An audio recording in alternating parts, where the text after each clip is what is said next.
Finalement, après un petit essai routier, je me suis rendu compte que je n'aimais pas tellement les freins, les tambours, même s'il semblait plutôt à la limite, l'ajustement automatique était difficile. L'ajustement automatique qui est justement ici. Très très beau principe en passant d'ajustement automatique.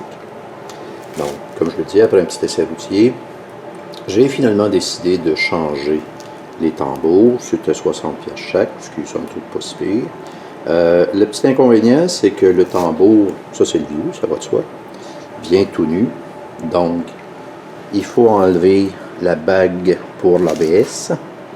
Il faut enlever ensuite le bearing de roue et enlever les bottes de roue de la même façon.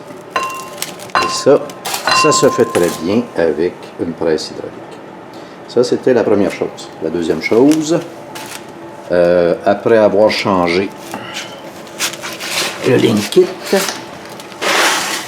en retournant me promener, j'ai remarqué que il y avait encore un tic-tic devant avec un petit jeu dans la direction.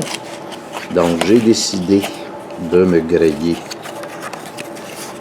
d'une tie rod intérieure que voici, que je devrais aussi remplacer. Donc, voici la tie rod en question. Neuve, ça va de soi. J'ai pris la meilleure qualité parce que des pièces de direction, j'ai pas tendance à niaiser avec ça. Voici pour ça. Et la troisième chose, là je vais essayer de faire un zoom. Voilà. En la prenant, je me suis rendu compte qu'il y avait comme une sorte de drôle de bruit de silencieux. Et le drôle de bruit de silencieux, il vient justement d'ici. Donc là, il va falloir que je trouve une espèce de bague. Soit que je la clippe, soit que je la soude. Le problème, ça va être de trouver la clip en question. Donc, dans un premier temps, on va y aller pour replacer cette roue-là, bien ajustée pour que la roue soit légèrement serrée, très légèrement serrée. L'ajustement en passant, ça devrait quand même bien aller, avec une paire de vice grip, et je remets la roue. Et ensuite, je vais faire la démonstration de comment changer l'autre roue. Voilà pour ceci. Fin de cette partie. L'ajustement du frein à main est fait. Avec l'ajustement. Donc, comme on l'entend, on peut tourner avec un léger frottement. Donc ça veut dire que la bande va se placer, ça va légèrement user l'intérieur du disque de la bonne façon. Ce qui est parfait. Maintenant, un petit coup de Loctite. Est-ce que c'est nécessaire? Non, parce que sur le tarot, il y a déjà un petit quelque chose. Sauf que moi, ça me rassure. Et ensuite, on sert le tout à 240 Nm. Et voilà pour cette roue-ci. Fin de cette partie. Donc, la première chose à faire, c'est d'enlever la bague. Ce que j'ai ici, c'est que j'ai appuyé ma presse sur le tambour pour éviter qu'il se déplace pendant que je frappe dessus. Donc.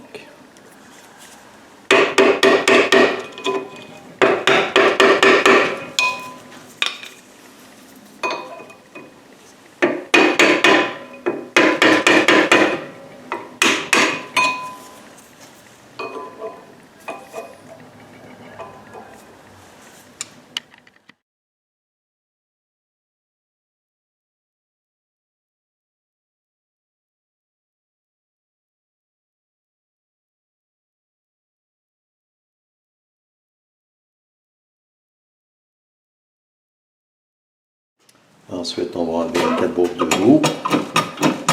C'est sûr qu'on pourrait y aller avec l'impact. Pas pour les enlever, mais pour les remettre. Moi, personnellement, j'aime bien. Donc, personnellement, j'aime bien y aller avec la presse.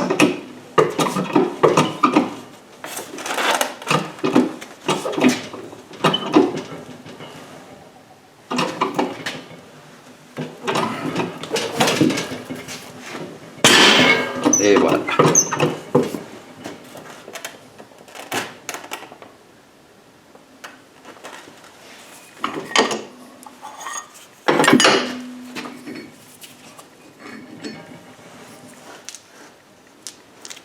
passer ça un petit coup sur la brosse d'acier, histoire de nettoyer, quoique ce n'est pas particulièrement nécessaire. Juste par acquis de conscience. Ensuite, on va aller chercher le bearing. Mais pour ce faire, il y a une petite clip à l'intérieur qu'il faut enlever. Ensuite, on le vire de bord. Donc, la bague est enlevée. Je suis allé sur l'établi pour l'enlever, ça travaille mieux. La façon de procéder, je ne sais pas si on remarque ici. Ici, comme une sorte de petite encoche, une pointe. On vient insérer un tout petit tournevis là-dedans pour essayer de le séparer. En fait, il faut le plier, mais vers l'intérieur. Donc, voici pour ça. Ensuite, là, il faut extraire le fameux bearing en question. J'y vais avec, dans un premier temps, ceci pour le retenir. Et ensuite, j'ai une douille, on va reculer ça un peu, douille de 35 mm qui est parfaite. Donc voici. Ceci est toujours avec la fameuse presse de 10 tonnes ou de 20 tonnes, je me souviens jamais. Allons-y.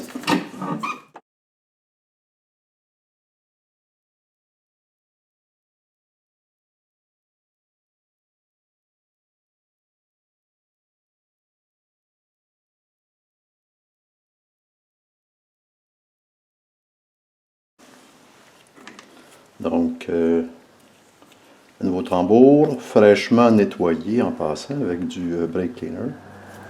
Donc, réinsertion. On ne peut pas se tromper parce qu'il y a un stopper dans le fond.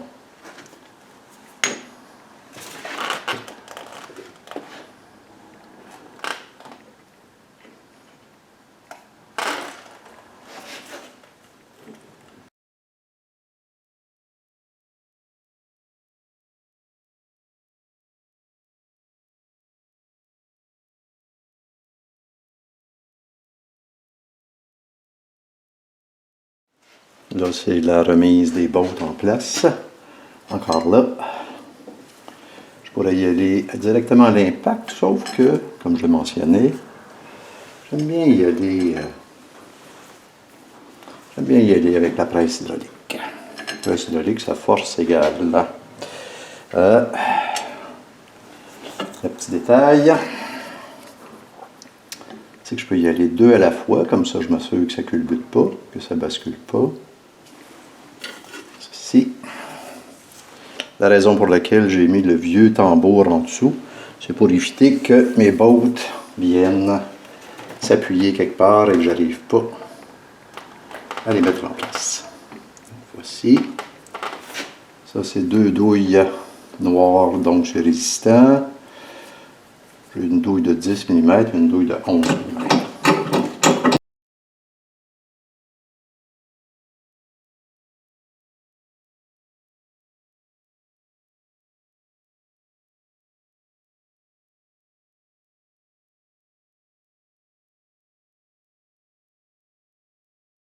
Et la bague en question est en place. Ça, c'est un charme installé en passant. Quelques petits coups de marteau bien répartis, puis ça y est. Bon, la réinstallation. Ajustement de l'ajustement automatique.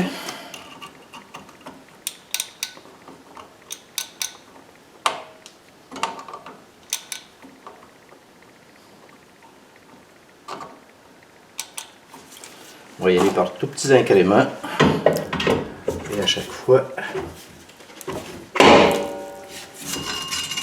ça sent bien, ça sent bien.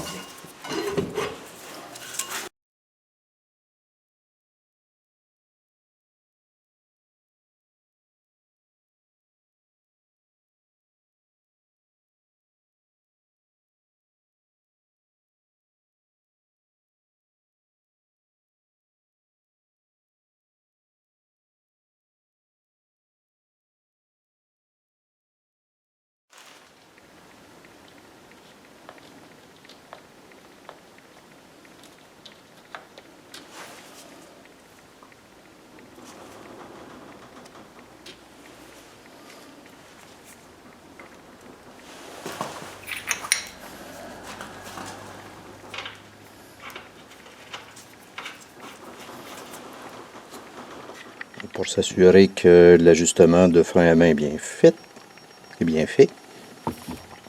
Quoi de mieux que de l'essayer?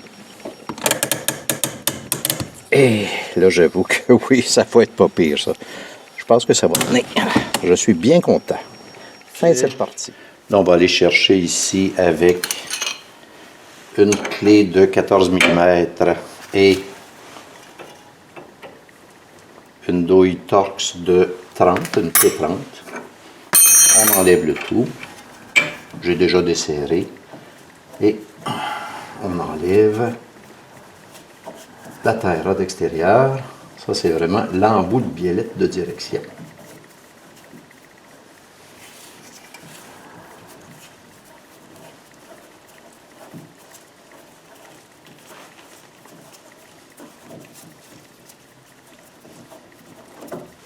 Voilà, l'embout en question. Donc, communément appelé la tie rod. Ensuite,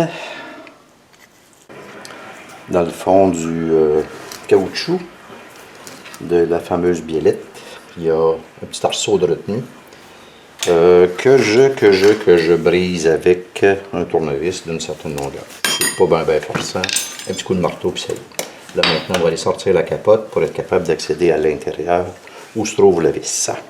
Donc la biellette en question est enlevée. J'ai acheté un outil un peu particulier que je n'avais jamais vu, mais qui est drôlement intéressant pour enlever ce genre de choses-là. C'est un outil qui est dédié à ça. Une espèce de gros tube avec une prise 1/2. Ce qu'on entend bouger à l'intérieur, là, c'est la biellette en question. Qu'est-ce que c'est à l'intérieur du fameux gros tube? C'est rien d'autre que des embouts, comme celui-ci. Ça, c'est un numéro 29. Et ça nous permet d'insérer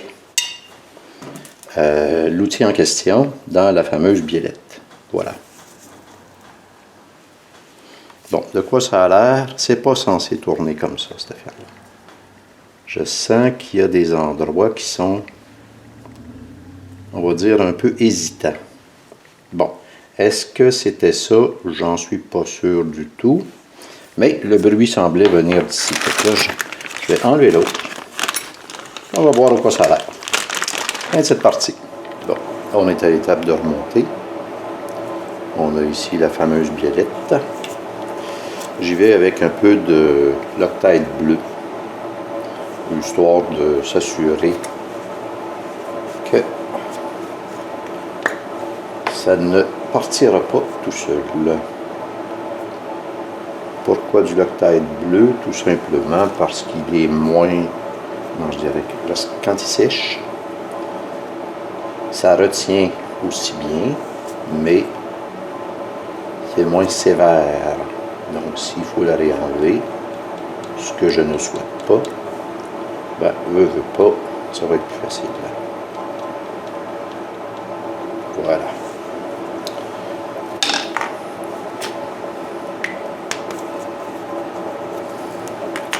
On revisse le tout.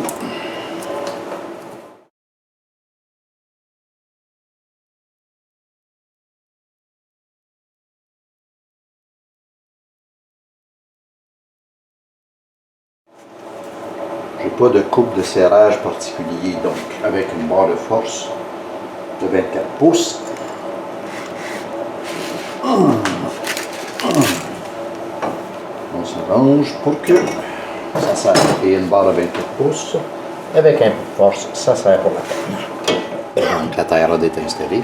J'ai dit fin de cette partie, mais bien entendu, après avoir serré adéquatement le contre-écrou pour verrouiller la tie rod et le contre-écrou. Ça va de soi.